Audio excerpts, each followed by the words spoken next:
அஸ்ஸலாமு அலைக்கும் வரஹ்மத்துல்லாஹி வபரகாத்துஹு. வீட்டை விட்டு வெளியில் செல்லும் போது ஓதும் துவா.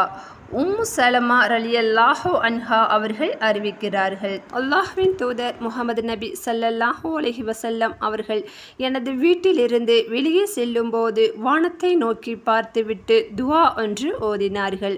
அது என்ன துவா என்று பார்ப்போம். அல்லாஹும்ம அஊது பிக அன் அலில்ல அவ் உலல்ல அவ் அஸில்ல அவ் உஸல்ல அவ் அல்லிம அவ் உல்லம அவ் அஜ்ஹல அவ் யுஜ்ஹல அலைய. இதற்கான பொருள்: அல்லாஹ்வே, நான் பிறரை வழி கெடுக்காமலும் பிறரால் வழி கெடாமலும் நான் சருகி விடாமலும் வழி தவறி விடாமலும் அநீதி இழைக்காமலும் அநீதி இழைக்கப்படாமலும் மூடனாகாமலும் பிறரை மூடராக்காமலும் இருக்க உன்னிடம் பாதுகாப்பு தேடுகிறேன்.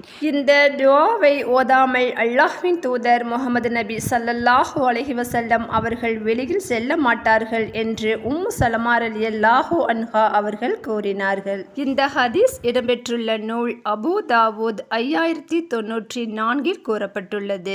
மற்றொரு ஹதீஸில் அனஸ் ரலியல்லாஹு அன்ஹு அவர்கள் அறிவிக்கிறார்கள், முஹம்மது நபி ஸல்லல்லாஹு அலைஹி வஸல்லம் அவர்கள் கூறினார்கள், ஒரு மனிதர் தனது வீட்டை விட்டு வெளியேறும் போது பிஸ்மில்லாஹி தவக்கல்து அலல்லாஹி லா ஹவ்ல வலா குவத்த இல்லா பில்லாஹி.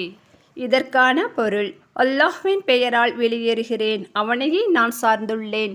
அல்லாஹ்வின் உதவி இல்லாமல் பாவங்களிலிருந்து விலகவோ நல்லறங்கள் புரிய ஆற்றல் பெறவோ மனிதனால் இயலாது.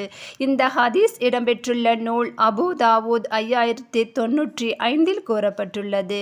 இந்த இரண்டு துஆக்களையும் மனனம் செய்து வெளியே செல்லும் போது இந்த துஆக்களில் ஒன்றை மறந்து விடாமல் ஓதிவிட்டு வெளியில் செல்ல அல்லாஹ் நம் அனைவருக்கும் கிருபை செய்வானாக. ஆமீன். இறையச்சத்தோடு வாழ்வோம், மறுமையில் வெற்றியாளராவோம். அஸ்ஸலாமு அலைக்கும் வரஹ்மத்துல்லாஹி வபரகாத்துஹு.